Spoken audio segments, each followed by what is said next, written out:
सच्चाई के साथ खड़ा ना होना झूठ के साथ खड़ा होने के बराबर है, और आप खामोश हैं तो भी आप पक्ष ले रहे हैं झूठ का। जैसे कि आप सब जानते हैं, सोनम वांगचुक को बेल मिल चुकी है। 20 सितंबर 2025 में उनको जेल में बंद कर दिया गया। ठीक 6 महीने बाद 17 मार्च को उनकी सुनवाई होने वाली थी सुप्रीम कोर्ट में। पर ऐसा क्या हुआ, उनकी सुप्रीम कोर्ट में 17 तारीख से 3 दिन पहले ही उनको बेल मिल गई, उनको छोड़ दिया गया।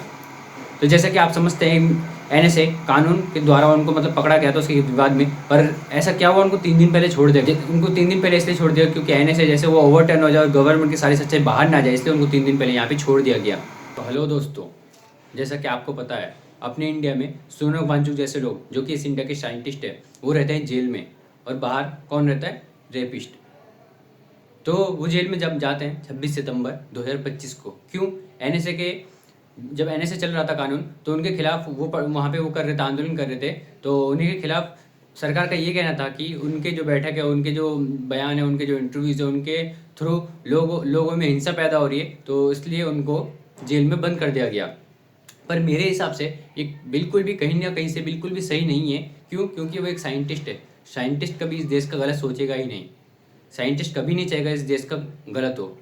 एक ऐसा बंदा जो स्कूलों के लिए बहुत सारे काम कर चुका है, एक ऐसा बंदा जो फौजी के लिए बहुत काम कर चुका है, एक ऐसा बंदा जिसके ऊपर फिल्म बन चुकी है, जैसा कि आप जानते हैं 3 इडियट उन्हीं पे बनी है ऑलमोस्ट। पर उनको 26 सितंबर 2025 को जेल में बंद कर दिया। क्यों? क्योंकि उन्होंने आंदोलन करे, उन्होंने सरकार के खिलाफ आवाज़ उठाई, उन्होंने NSA के खिलाफ आवाज़ उठाई। NSA कानून था जो लागू हुआ था, पर 26 सितंबर 2025 को उनको जेल में बंद कर दिया गया उसी के दौरान ही। तो क्या अपना देश ऐसे डेवलप कर पाएगा जहाँ पे साइंटिस्ट अंदर रहते हैं और ऐसे ऐसे रेपिस्ट बाहर रहते हैं जिनको अंदर करके या फिर उनका डायरेक्ट एनकाउंटर कर देना चाहिए? तो ऐसा देश आगे नहीं बढ़ पाएगा। सोनम वांगचुक, इन्होंने उसके साथ साथ और भी बहुत सारे आंदोलन स्टार्ट करे। जैसे कि 2025 में इन्होंने एक आंदोलन स्टार्ट किया आदिवासी क्षेत्रों की सुरक्षा। उसके साथ साथ इन्होंने 2025 में एक भूख हड़ताल शुरू करी जिसमें हजारों लोग शामिल हुए और इन्होंने सरकार के खिलाफ आवाज़ उठाई। तो क्या ऐसे लोग जो सरकार के खिलाफ आवाज़ उठाए वो क्या बोल नहीं सकते? प्लस वो कोई आम आदमी नहीं था, एक साइंटिस्ट था। क्या किसी को भी हक नहीं है सरकार के खिलाफ आवाज़ उठाना? क्योंकि सरकार जनता के खिलाफ नहीं बोल सकती, पर जनता सरकार के खिलाफ बोल सकती है। वी हैव मतलब समझ रहे हो, फ्रीडम ऑफ स्पीच। हमें बोलने का हक है क्योंकि हमने आपको चुना है। अगर जो हमें आपकी गलती दिख रही है तो हम बोल सकते हैं।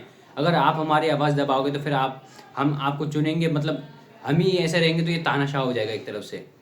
पर हमें बोलने का हक है, हमें फ्रीडम ऑफ स्पीच है। अगर जो हमें कुछ गलत लग रहा है तो हम उसके खिलाफ बोल सकते हैं। जब भी हमने आपको चुना है ताकि आप हमारा काम करें, हम आपका काम करें, इसलिए हमने आपको नहीं चुना। आप गवर्नमेंट हो, आप इंडिया का काम करो, आप हमारा काम करो, जब भी हमने आपको चुना है। और यही गवर्नमेंट बताती है कि इंडिया में क्या हो रहा है। अभी धर्म के नाम पे लड़ाई हो रही है, जाति विवाद के नाम पे लड़ाई है। ये सब वही चल रहा है जो हमारे सन 1900 में चलते हुए आ रहे थे। वो वापस से सब वही रिपीट हो रही है। हिंदू मुस्लिम रिपीट हो रहा है, छोटी जाति ऊंची जाति रिपीट हो रही है। मैं आपको एक केस बताऊँ, मैं नाम किसी का नहीं लूँगा। एक केस में क्या है, नीचे जाति के लोगों को कोई ऊंची जाति के लोग यानी पंडित के इन्होंने मार दिया। और नीची जाति के लोग कहते रहे कि हमें इंसाफ चाहिए, पर सिक्योरिटी किसके यहाँ पे थी? जो ऊंची जाति का पंडित थे उनको सिक्योरिटी दे दी गई। और ये कहते रहे कि ये कहाँ का इंसाफ है? अब क्यों नहीं चल रही बुलडोजर वहाँ पे? अब क्यों नहीं वहाँ पे घर तोड़े जा रहे? अब क्यों उसकी फैमिली को क्यों नहीं उठाया जा रहा? अब वहाँ पे किस सिक्योरिटी दी है? सिक्योरिटी हमें चाहिए थी, उन्होंने हमें मारा है, हमें इंसाफ चाहिए था। अब क्यों नहीं तरुण जैसा हमें इंसाफ मिल रहा है? उनका ये कहना था।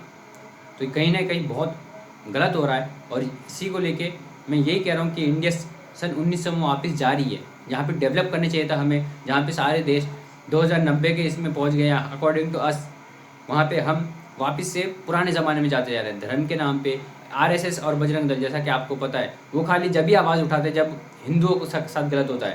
वो कभी भी आवाज़ तब नहीं उठाएंगे जब किसी मुसलमान के साथ गलत हो जाए, जब किसी नीचे जाति के साथ गलत हो जाए। आपको आए दिन 19 खान, जैसे मैं आपको एक बताऊँ, 19 खान जिसके यहाँ पे गोली मार के हत्या कर दी गई, उसके खिलाफ कोई बजरंग दल भाई सामने नहीं आए। मैं किसी को ऐसा गलत नहीं कह रहा हूँ, पर अगर जो आपका कानून है तो कानून हर किसी के लिए बराबर लागू करो। हिंदू मुस्लिम से ऐसा कानून लागू नहीं हो सकता है। अगर जो ऐसे देश चलेगा तो ऐसे देश बर्बाद हो जाएगा, देश बढ़ जाएगा, कट जाएगा, कुछ फ़ायदा किसी का नहीं होगा। अगर जो देश को चलाना है तो हिंदू मुस्लिम भाई भाई, जैसे कि एक 6ठी क्लास में हमारी कविता थी कि धरती बांटा सागर बांटा मत बांटो इंसान को, धरती बांटा सागर बांटा मत बांटो इंसान को। तो गाइस, ये तो इंडिया की डेवलपमेंट के लिए मैं हमेशा वीडियो बनाता रहता हूँ। तो मैं अपनी बात बोल दूँ कि मैं वेब सीरीज़ बनाना चाहता हूँ, उसके लिए बस आपका सपोर्ट चाहिए। एक सब्सक्राइब से आपका कुछ नहीं जाएगा, पर मेरा बहुत कुछ बदल जाएगा। बस वो एक सब्सक्राइब चाहिए आपका, और जिससे मेरी लाइफ बदल सके, जिससे मैं अपने वेब सीरीज जो मैं करना चाहता हूँ वो कर सकूँ, मैं क्या एबल हूँ क्या करने का वो दिखा सकूँ। तो प्लीज़ एक सब्सक्राइब कर देना, और जितना हेल्प हो सके कर देना। मैं नीचे अपने एक चीज़ दे दूँगा, उसमें जितना हो सके उसका सेंड कर देना उतना। Thank you guys.